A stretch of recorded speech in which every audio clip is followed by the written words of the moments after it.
Have you ever wondered why more than 2 billion people around the world today call themselves followers of Jesus? Have you ever wondered why there are giant statues and national holidays all over the globe dedicated to this Jewish refugee who lived and died so long ago? Does it strike you as strange that hundreds of thousands of people around the globe will today decide they want to commit their lives to following Jesus? Have you ever wondered how and why that happens? Why it has kept on happening for 2,000 years? To help you take in what I'm about to tell you, let me give you an imaginary scenario. I want you to pretend for a minute that your best friend has just told you they want to give their life to someone you've never heard of. We'll call this mystery individual who your friend wants to follow Bob. Your friend is convinced that Bob has the answers to life's biggest questions. They believe they can only be happy by giving Bob full control of their life, following his teachings wholeheartedly. Imagine the next thing they tell you is that Bob lived 2,000 years ago in a country miles away from yours. Now imagine they look you in the eye and say you should give your life to Bob too. I'm guessing you'd say no, wouldn't you? People don't make decisions like that, do they?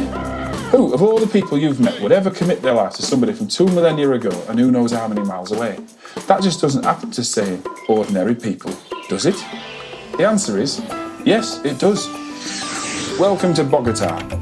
In this Colombian city in the 1980s, a few small churches started praying that their fellow citizens would realise who Jesus was and give their lives to him. Over the next 25 years, those churches grew to 2 million members, 1/5 of the city's population. An average of 6,500 people every month were flocking into church to give their lives to this man. How and why, you might wonder, does that happen? In Mozambique, you can find a similar story. Local missionaries report they've had to start over 10,000 new churches in just over 10 years to cope with all the new converts to Christianity. This is South Korea. In 1887, there were a grand total of 7 Christians living in the whole nation. They began to pray, a bit like the people in Bogota, and that tiny Christian population exploded in the decades that followed. Today, the nation of South Korea is about 50% Christian. An estimated 24 million people in that country are now following Jesus. A law was passed in China in 1949, making all religions illegal.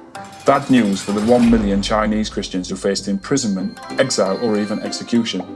50 years later, the number of people who decided to follow Jesus in China had multiplied to 100 million.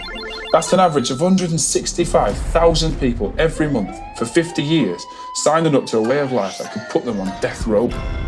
Somehow, this man called Jesus, from a small town in Israel, is still inspiring countless millions of people to commit their lives to following him all over our world today, in distant places that seem to have no connection with each other.